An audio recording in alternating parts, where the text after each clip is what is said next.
Hello everyone, welcome to your favorite program, The Voice of Eve.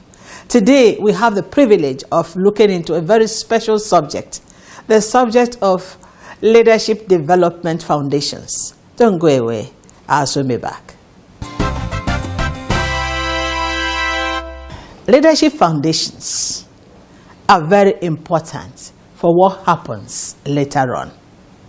Just like a building, the foundation must be good. In fact, it is said, if the foundations are shaky or destroyed, what can anybody expect? What are we doing about leadership foundations in our country? Everybody imagines that we've been battered seriously by leadership deficiencies across board. Then what are we doing about the foundations? It is a privilege today to have with us experts who will join us to look at this subject, leadership foundations, psychologically, socially, culturally, educationally, you just name it. Please join me. I am Dr. Violet Arene.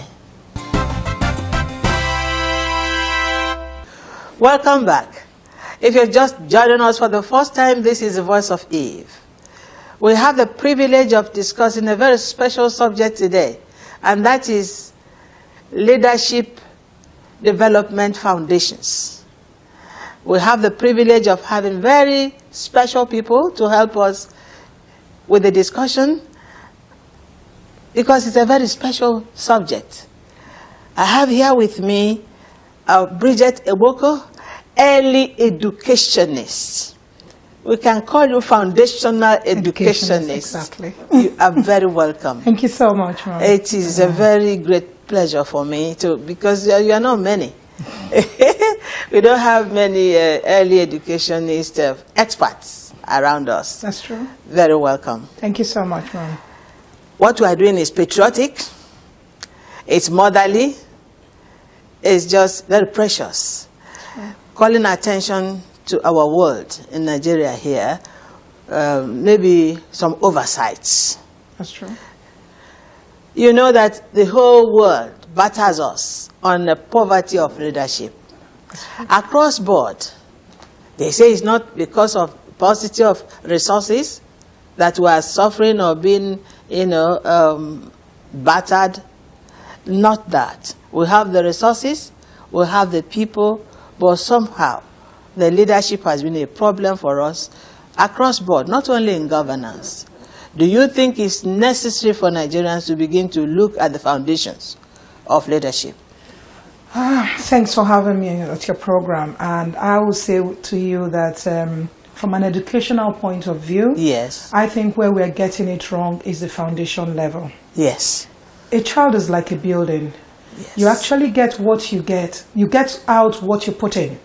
Thank you. So when we're saying that, we're talking about an issue where whatever we're teaching our children needs to be the core value of what is going to, the end game is going to be. Yes. So if I want my child to be a leader tomorrow, I need to start from now to start teaching my child what leadership is all about through my action, through what I do, yes, and also through giving him the privilege to exhibit the traits he has, and then making corrections when he makes mistake, and praising him when he has done it right. So it's actually a situation where we're not getting what we're not putting in. Very good. We are not getting what we have not put in. Exactly. Simple. Yes. So where exactly have we got it wrong? Because Nigerians are brilliant people. Where is the omission? Please tell us from the foundations. To be honest with you, having lived abroad, I've discovered that a lot of countries have great respect for Nigerians because educationally we're very brilliant. Very brilliant, yes. But one thing I have discussed with my colleagues over the board, and when I'm training my teachers, I find that is that our brilliancy is just educational. My colleague was telling me a story about how he got a carpenter to give him a quotation for a cupboard, and the carpenter disappointed him. He had to go himself to buy the wood and was able to couple it himself. And I was laughing when he was saying it because This is something that a child of 12, 13 can do abroad, because you buy a cupboard from a DIY shop and they're just going to give it to you in pieces. You're meant to go home, follow the instruction in the manual, Yes. and couple it yourself. Yes. In Nigeria, we are teaching the children the instruction in the manual, but they don't have the practical wherewithal to do it there and see it manifest itself. Yes. We're now also a situation where we have teachers that are going to school, coming out and saying, I have BSc in English. But most of them have never really worked with children to understand this is what is happening in the life of a child.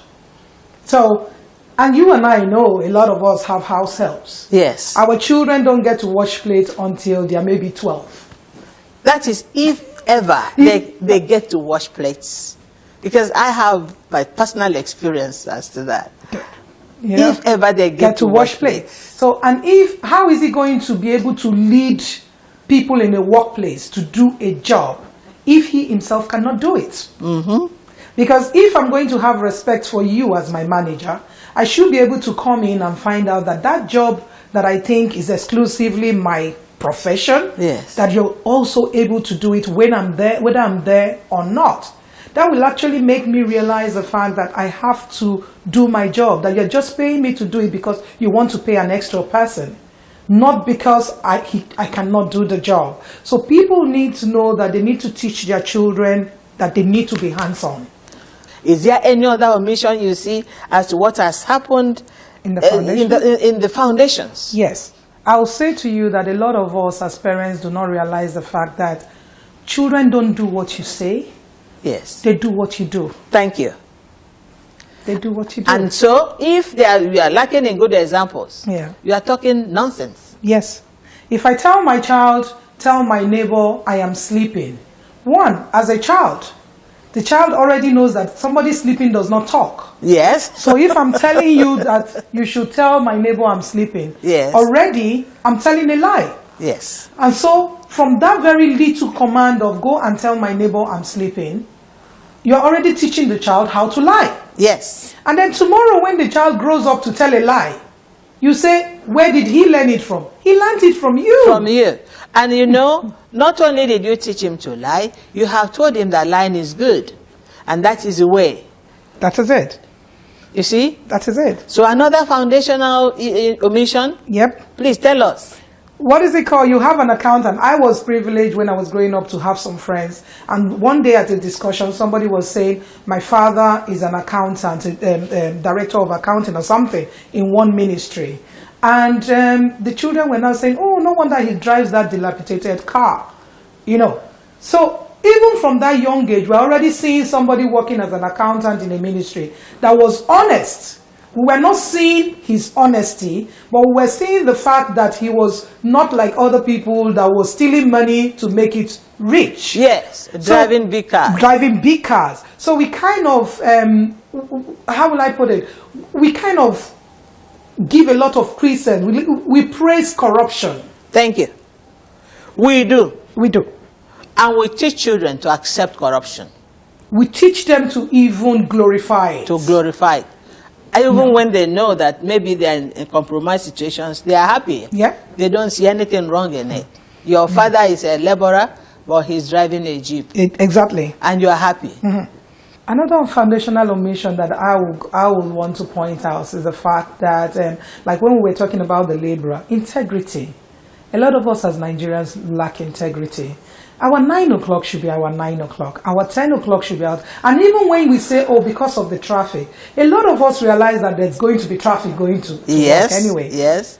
But you also are teaching your child in the car, driving down with you to work. So you need to know that I gave this person a 9 o'clock appointment. 8:45, obviously I'm not going to get there. You pick up the phone and call the person to say, I'm running late, please give me an additional 15 minutes. Immediately your child knows, yes, something can throw off our time, but the decent thing to do is for me to let the person on the other side know that I am running late. Yes. You know, it's just from those little things that we count as being irrelevant that children are picking up whether to trust us in what we're correcting them, yes, or not to. You know, if we say to a child, you need to be on time, you need to get to school on time, and obviously he has seen you consistently give people appointments of 9 o'clock and have gotten there for 10 o'clock. And maybe along the way you say you're just a stone throw away, but you just left the house, and the child has seen it. Yes. So you are teaching him or her to lie. And to say that, well, the person can see you over the phone. Yes. So it doesn't matter. So but tomorrow, your child is seeing you. Yes, but tomorrow you call that same child and say, where are you? I'm in school. Meanwhile, he's in his friend's house. That's it. Because he saw you do the same thing over the phone, telling somebody, I'm almost close by. Meanwhile, you were still at home. Yes. So you see, we get it wrong and we don't know. I think our viewers are listening. There are many, many things we are doing at the foundations that are responsible for what we are getting at the top. Yeah. Do you have anything more to tell us? Because we'll round up now about foundations as an expert. One key thing I will say about the foundation too is the fact that, like I gave an example of a school, but I'm also conscious of the fact that a lot of us are sending our children to school at an early age. Overseas? No, even here. We send our children to school at a very early age. We as parents need to understand that we're our children's first teacher. Thank you. Secondly, we need to be able to find out what the school is doing and work in collaboration with the school to be able to, because it's for the future of your child that you're working in collaboration with them. Yes. Then thirdly, a lot of schools need to understand the fact that they need to train their teacher. Because teachers themselves are professionals in the upkeep of these children. Yes. So they need to be well trained to be able to give the children what they require. Yes. You know, it's not just education. Nigerian children are brilliant educationally. Nigerians are naturally brilliant geniuses. Yes. So there is a word to two people here. Parents must not abdicate responsibilities. Yep. Parents, you get what you put in from your adult children. Simple. And teachers must be seen as professionals that have key inputs in the foundational quality of a child. Yep. They should be professionalized. It's not garbage in, no, garbage out. We must train our teachers. Thank you. Thank you You so are much, wonderful. ma'am. Thank you, ma'am. Sharp, sharp. You'll be back. Thank God you, ma'am. bless you. Thank you, ma'am. Thank you. Thank you. ma'am. Well, viewers, you can see it's flowing. You get what you put in there. The early foundations are so important for the quality of leadership we expect for Nigeria of the future. Please stay tuned. We are continuing.